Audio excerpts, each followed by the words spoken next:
If you have a business, you might be wondering what are the best investments that you can make. Now, what I've personally seen is people tend to invest in other people's business, in the stock market, and many other things, but they're missing a very critical point. And that is what we want to talk about in today's video. We want to share 3 of the best investments that you can make, especially if you have a small business. Now, you're going to hear one theme around all of our different strategies, but I want you to think about this. Wouldn't you personally trust yourself, your work ethic, your desire to help other people and to succeed in your business rather than someone else's? Now, that's why I believe the best investment you can make is in yourself and your business. And when I started to do that for myself, not only did it allow me to retire early from my career, but it gave me the kind of life of freedom that I had been dreaming of ever since I was small. Now, you don't have to take my word on it, but I highly suggest you have an open mind, because I want to share 3 different ways that you can invest in yourself and your business that will pay you back exponentially compared to all those things we just talked about. Investment number 1 is skills. Think about it this way. The more skills you have, the more value you'll be able to bring to your business and to the marketplace.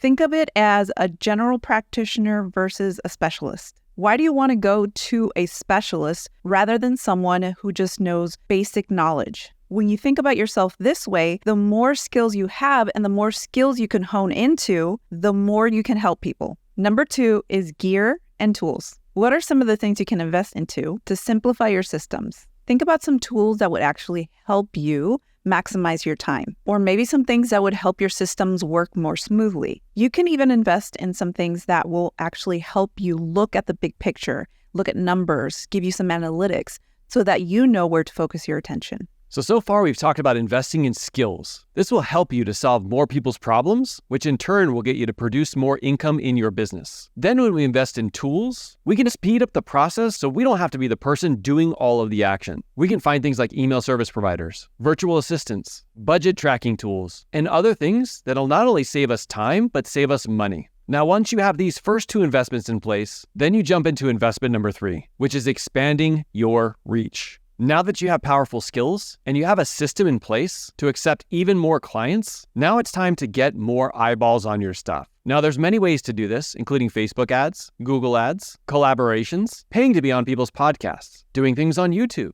doing brand deals, maybe even shout outs. This is where you're trading money for more attention. And because you've already developed the skills and have the systems in place, you're actually going to be able to deliver when the people start coming. Now, you might get to this point and be wondering in step number 1, what are the skills that you should develop first? Don't worry, we got you covered. Tap the screen to watch this next video. This is where Teresa and I share the 10 powerful skills that every entrepreneur needs to have or outsource. Dive into that video and let us know what skill you're going to invest in first. And as always, thank you so much for your leadership and keep leading from the front, team. Bye.